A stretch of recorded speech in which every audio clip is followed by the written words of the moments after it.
Vous avez déjà eu ce sentiment tenace que quelque chose ne tourne pas rond dans votre couple? Vous vous sentez vidé, vous doutez de tout sans vraiment pouvoir mettre le doigt sur le problème. Pourtant, votre partenaire est adorable, prévenant et tout le monde l'apprécie. Aujourd'hui, nous allons parler d'un destructeur silencieux, le narcissique caché. Nous allons décrypter 7 signes clés que vous avez probablement confondus avec des preuves d'amour ou de simples traits de caractère. Je vous le promets, après cette vidéo, vous saurez enfin voir ce qui se cache derrière ce masque de charme. Est-ce qu'il vous arrive souvent de vous excuser sans même savoir pourquoi? Si c'est le cas, soyez très attentifs.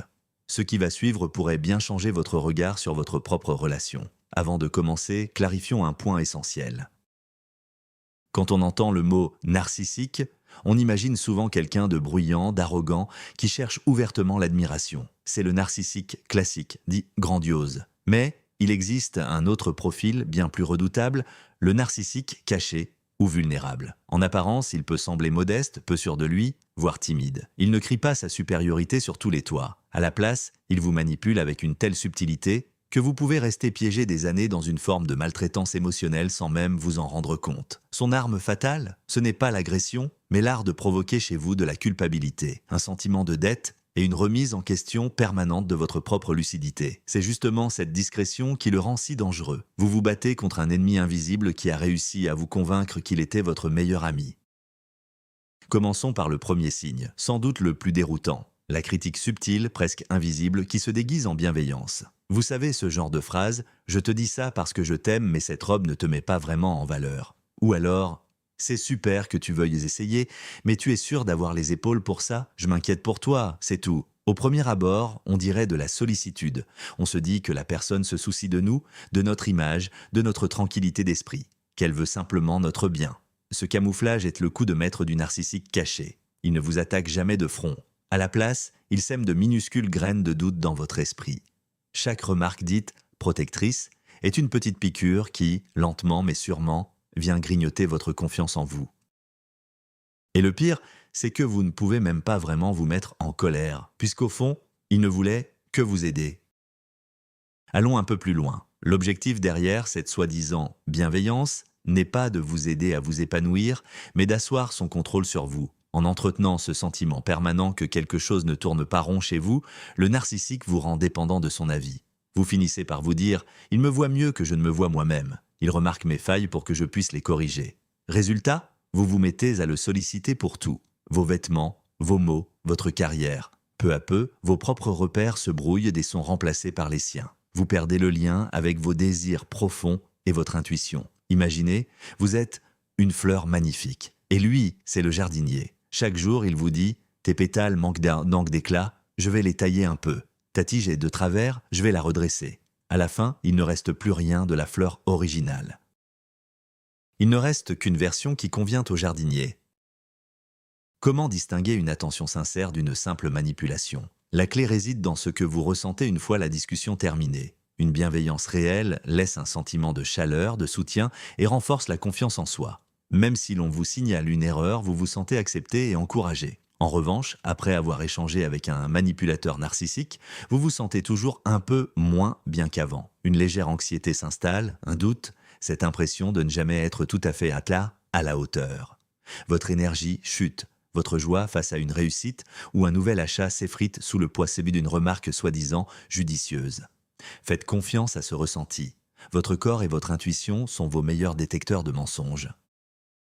Si, après une conversation prétendument protectrice, vous avez envie de vous effacer ou si vous vous sentez insignifiant, ce n'est pas de la bienveillance, c'est un signal d'alarme. Passons maintenant au deuxième signe, la maîtrise parfaite de l'agressivité passive. Le narcissique discret fuit le conflit ouvert.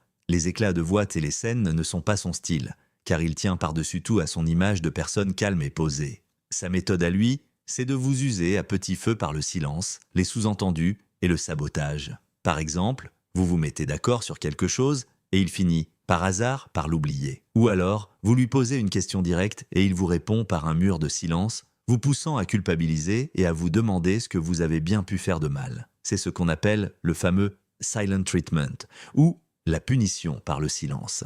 Il peut bouder pendant des heures, voire des jours, et à chacune de vos tentatives pour comprendre ce qui ne va pas, il vous répondra froidement « tout va bien ». Pourtant, toute son attitude crie exactement le contraire.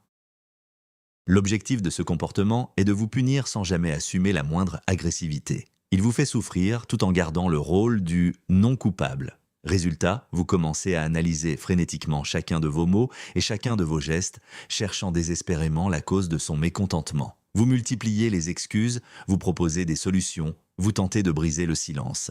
À cet instant précis, vous êtes totalement sous son emprise.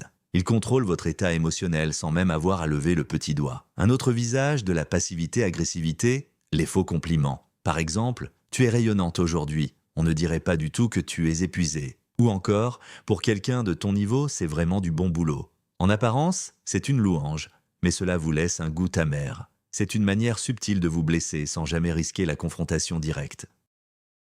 Vivre dans un climat de passivité-agressivité constante, c'est comme marcher sur un terrain miné. Vous ne savez jamais quel geste ou quelle parole va déclencher un silence pesant ou une vague de froideur. On finit par être en tension permanente, à essayer d'anticiper la moindre réaction, avec cette peur constante de blesser l'autre ou de provoquer un conflit. C'est psychologiquement épuisant. Votre système nerveux est en état d'alerte permanent. On en perd sa spontanéité et sa légèreté. Car chaque action est filtrée par une seule question. Comment va-t-il réagir? Ou qu'est-ce qu'il va encore penser? Si vous sentez que vous ne pouvez plus être vous-même, que vous passez votre temps à décrypter les moindres signes pour deviner l'humeur de votre partenaire, c'est un signal d'alarme. Une relation saine doit reposer sur un dialogue ouvert et non sur des devinettes ou le besoin de lire dans les pensées de l'autre. Le troisième signe, et là, on sort l'artillerie lourde, le gaslighting sophistiqué. Le gaslighting est une forme de manipulation psychologique dont le but est simple, vous faire douter de votre propre perception de la réalité, de votre mémoire et même de votre lucidité. Le narcissique caché est un véritable virtuose en la matière. Il est capable de nier des faits pourtant évidents avec un tel calme et une telle assurance que vous finirez par douter de vous-même. Ces phrases fétiches « je n'ai jamais dit ça » ou encore « tu te fais des idées », tu dramatises toujours tout, tu es beaucoup trop sensible. Il va systématiquement inverser les rôles, si bien qu'au bout du compte, c'est vous, la victime, qui finirez par présenter des excuses à votre propre agresseur. Prenons un exemple concret. Vous êtes absolument certaine qu'il a promis de vous aider à déménager ce samedi. Pourtant, le jour J, il est totalement introuvable. Quand vous lui demandez des explications, il vous regarde avec un air sincèrement surpris et vous lance « Mais on n'a jamais convenu de ça, tu as dû confondre. Je t'avais pourtant dit que je ne serais pas disponible. » Il le dit avec un tel aplomb qu'un doute finit par s'installer. Et si c'était moi qui avais mal compris, est-ce que j'ai tout inventé? Après plusieurs épisodes de ce genre, vous finissez par ne plus faire confiance à votre propre mémoire. Vous commencez à croire que le problème vient de vous, que vous êtes distraite, oublieuse ou même instable. C'est précisément là l'objectif du gaslighting. Briser votre confiance en vous pour mieux vous manipuler et garder le contrôle. Les conséquences du gaslighting sur le long terme sont dévastatrices. Peu à peu, on perd pied avec la réalité, on finit par douter de ses propres émotions, de ses pensées et même de ses souvenirs. On devient totalement dépendant de la réalité que le manipulateur cherche à nous imposer. C'est un engrenage qui mène inévitablement à l'anxiété chronique, à la dépression et à l'effondrement total de l'estime de soi. Si vous vous demandez sans cesse si vous n'êtes pas en train de perdre la tête, si vous en venez à douter de vos propres yeux et de vos propres oreilles, si, lors de chaque dispute, vous finissez toujours par avoir tort, par vous entendre dire que vous inventez tout ou que vous réagissez de manière excessive, alors arrêtez-vous un instant, ce n'est pas vous qui perdez la raison, c'est quelqu'un qui, avec méthode et sang-froid, cherche à vous la faire perdre. C'est l'un des signes les plus flagrants et les plus dangereux de la violence psychologique. Le quatrième signe, c'est le rôle de la victime éternelle. Cela peut paraître paradoxal.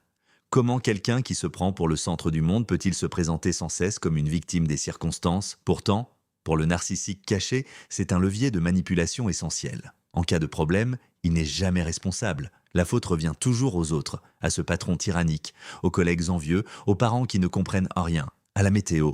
Et bien sûr, très souvent, la faute vous revient à vous. S'il est en retard, ce n'est pas parce qu'il est parti au dernier moment, mais parce que le trafic était infernal comme si la ville entière s'était liguée contre lui. S'il n'a pas tenu sa promesse, ce n'est pas par oubli, c'est parce qu'il a passé une journée tellement épuisante que vous pourriez tout de même faire un effort et être un peu plus compréhensive.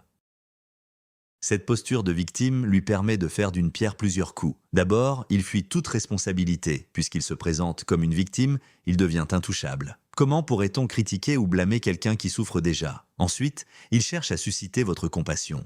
Au lieu de lui exprimer vos griefs, pourtant légitimes, vous finissez par le consoler et lui trouver des excuses.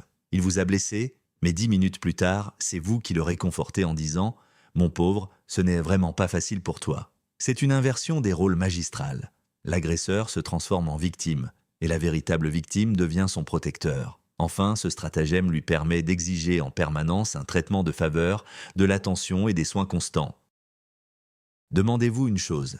À quelle fréquence votre partenaire se plaint-il de sa vie? Est-ce qu'il raconte sans cesse comment il a été injustement blessé, sous-estimé ou trahi? Bien sûr, tout le monde traverse des moments difficiles. Mais pour un narcissique caché, c'est le bruit de fond permanent de son existence. Le monde entier est injuste envers lui. Un être qu'il considère comme si sensible, si vulnérable et si brillant. Si vous repérez ce schéma, soyez vigilant. Une relation où l'un souffre constamment tandis que l'autre joue les sauveurs n'est pas une relation saine, c'est de la codépendance. Vous devenez une source d'énergie pour quelqu'un qui n'admettra jamais ses torts et ne prendra aucune responsabilité. Vous finirez par donner toutes vos ressources sans jamais rien recevoir en retour, sinon de nouvelles plaintes et d'autres récits sur l'injustice universelle. Cinquième signe, une absence totale d'empathie camouflée derrière une apparente hypersensibilité. C'est un piège redoutable. Le narcissique caché peut donner l'image de quelqu'un d'extrêmement sensible et vulnérable. On le verra s'émouvoir devant un film, s'indigner avec ferveur du sort des animaux ou de l'injustice dans le monde. Il semble profond, presque habité par la compassion. Mais il y a un bémol. Toute cette émotivité n'est dirigée que vers l'abstrait, ou vers lui-même. Il est à fleur de peau face à la moindre critique, au plus petit manque d'attention ou à toute situation qui pourrait égratigner son ego. Par contre, dès qu'il s'agit de vos sentiments, de votre vécu ou de vos souffrances réelles, toute cette belle sensibilité s'évapore instantanément. Voyons comment cela se traduit concrètement. Imaginez, vous avez passé une journée épouvantable au travail. Votre patron vous a réprimandé de façon injuste et vous rentrez chez vous en larmes, avec un besoin immense de partager votre peine. Que va faire le narcissique caché? Au lieu de vous prendre dans ses bras et de vous écouter, il va probablement ramener la conversation à lui. Si tu savais, ma journée à moi a été bien pire. Ou alors, il va minimiser ce que vous ressentez. Pourquoi tu te mets dans un état pareil pour si peu? Il peut même aller jusqu'à vous culpabiliser. C'est de ta faute, tu n'avais qu'à pas agir comme ça. Il est incapable de se connecter réellement à vos émotions, car dans son monde, seuls ses propres ressentis existent. Votre souffrance n'est pour lui qu'un bruit de fond, voire un agacement qui vient détourner l'attention de sa précieuse personne. Comment démasquer cette fausse sensibilité? Faites un test tout simple. La prochaine fois que vous aurez besoin d'un véritable soutien émotionnel, observez attentivement la réaction de votre partenaire. Cherche-t-il vraiment à vous comprendre et à vous apaiser? Ou bien se déconnecte-t-il rapidement en se mettant à bâiller, à regarder son téléphone? Ou pire encore, en ramenant la couverture à lui pour parler de ses propres problèmes, qui sont bien entendu bien plus graves que les vôtres. La véritable empathie, c'est cette capacité à s'oublier un instant pour se consacrer pleinement à l'autre. Un narcissique en est totalement incapable. Sa vulnérabilité apparente n'est qu'un outil pour attirer l'attention et susciter la pitié. Ne vous laissez pas tromper par ce masque. Ce manque total de considération pour ce que vous ressentez est un signal d'alarme majeur. Le sixième signe, c'est la dévalorisation subtile et méthodique de vos réussites. Un narcissique discret ne supporte pas que vous soyez sous les projecteurs. Vos succès, votre joie, vos talents, tout cela est perçu comme une menace directe pour son ego fragile. Alors, il fera tout pour minimiser l'importance de vos victoires. Mais attention, il ne le fera jamais de front. Il ne vous dira pas « ce que tu as fait ne vaut rien ». Il utilisera des méthodes bien plus sournoises. Imaginez, vous lui annoncez avec enthousiasme que vous avez obtenu une promotion. Au lieu de se réjouir, il fera la moue et lâchera « Ah, félicitations, mais j'imagine que tu vas rentrer encore plus tard maintenant ?» Ou alors « Et le salaire, ils l'ont vraiment augmenté, au moins. » Il trouvera toujours la petite bête pour gâcher votre moment de bonheur. L'objectif de la dévalorisation est simple. Vous volez votre joie et vous donnez l'impression que vos réussites n'ont aucune importance. C'est sa façon à lui de garder le contrôle et d'asseoir sa domination dans la relation. Car si vous réussissez et que vous avez confiance en vous, vous devenez moins dépendant de lui. Et pour un narcissique, c'est inacceptable. Il pourra alors oublier de vous féliciter pour un événement marquant ou comparer votre succès à celui d'un autre pour le rendre dérisoire. C'est bien, bravo. Mais tu sais, le fils d'une amie est déjà directeur et il n'a que 25 ans. Par tous les moyens, il cherche à briser votre enthousiasme et à vous remettre à votre place, c'est-à-dire dans son ombre. Après un tel compliment, on ne se sent pas porté par l'élan, mais totalement vidé. Ce dénigrement ne s'arrête pas aux grandes étapes de votre vie. Il s'insinue dans les moindres détails. Votre nouveau passe-temps, votre humour, vos amis ou même vos goûts musicaux. Il enchaîne les petites piques sarcastiques, l'air de rien, mais jour après jour, elles érodent votre confiance et la valeur que vous accordez à ce que vous faites et à ce que vous aimez. Si vous vous surprenez à ne plus partager vos joies, parce que vous savez d'avance qu'il va les crever comme un ballon, c'est un signal d'alarme majeur. Dans une relation saine, on se réjouit sincèrement des succès de l'autre. On forme une équipe. Mais avec un narcissique déguisé, vous jouez en permanence contre un rival invisible. Quelqu'un qui, au fond, ne vous laissera jamais gagner. Enfin, le 7e et dernier signe, l'installation d'un sentiment permanent de dette et de culpabilité. Le narcissique caché adore vous rendre des services que vous n'avez jamais demandés. Il peut vous offrir un cadeau généreux pour ensuite vous le remettre sous le nez à la moindre occasion. S'il vous aide, ce n'est jamais gratuit. Ce geste deviendra un moyen de pression dès qu'un désaccord surgira. Sa phrase fétiche, « Après tout ce que j'ai fait pour toi », c'est le verrou de la cage dans laquelle il vous enferme. Cette phrase vous désarme instantanément et vous fait vous sentir ingrat. Car après tout, comment en vouloir à quelqu'un qui se donne tant de mal pour vous? Et surtout, comment pourriez-vous encore lui dire non? Ces soi-disant élans de générosité ne sont en fait que des investissements destinés à asseoir son emprise sur vous. Il n'essaie pas de vous faire plaisir, il achète votre loyauté et votre silence. Résultat, vous vous retrouvez pris au piège. D'un côté, votre instinct vous dit que quelque chose ne tourne pas rond, mais de l'autre, vous êtes rongé par la culpabilité et un sentiment de dette envers lui. On finit par se dire « Mais comment pourrais-je le quitter? Il m'aime tellement, il a fait tant de choses pour moi. » C'est une manipulation redoutable car elle s'attaque à nos valeurs les plus profondes, la gratitude et le sens de la justice. Pourtant, il est crucial de comprendre que la vraie bienveillance est, par nature, désintéressée. Elle ne réclame rien, elle ne présente jamais d'addition. Si chaque petite attention de votre partenaire finit par se retourner contre vous, ce n'est pas de la bonté. C'est du chantage affectif et une manière de plus de vous tenir en laisse. Voilà, nous avons passé en revue les 7 signes du narcissisme caché. Entre les critiques déguisées en conseils, l'agressivité passive, le gaslighting ou encore ce besoin constant de se poser en victime. Sans oublier le manque d'empathie, la dévalorisation et cette façon de vous faire sentir éternellement redevable. L'important ici, c'est de comprendre qu'il ne s'agit pas de simples incidents isolés. C'est un véritable système. Un schéma comportemental qui se répète inlassablement, érodant peu à peu votre personnalité. S'il y a une chose à retenir de cette vidéo, c'est celle-ci. Faites confiance à votre ressenti. Si vous vous sentez constamment épuisé, coupable ou incertain en présence de quelqu'un, même si vous n'arrivez pas à expliquer logiquement pourquoi, écoutez votre intuition. Elle ne vous ment pas. Repérer ces mécanismes est le premier pas le plus crucial pour guérir et enfin vous retrouver.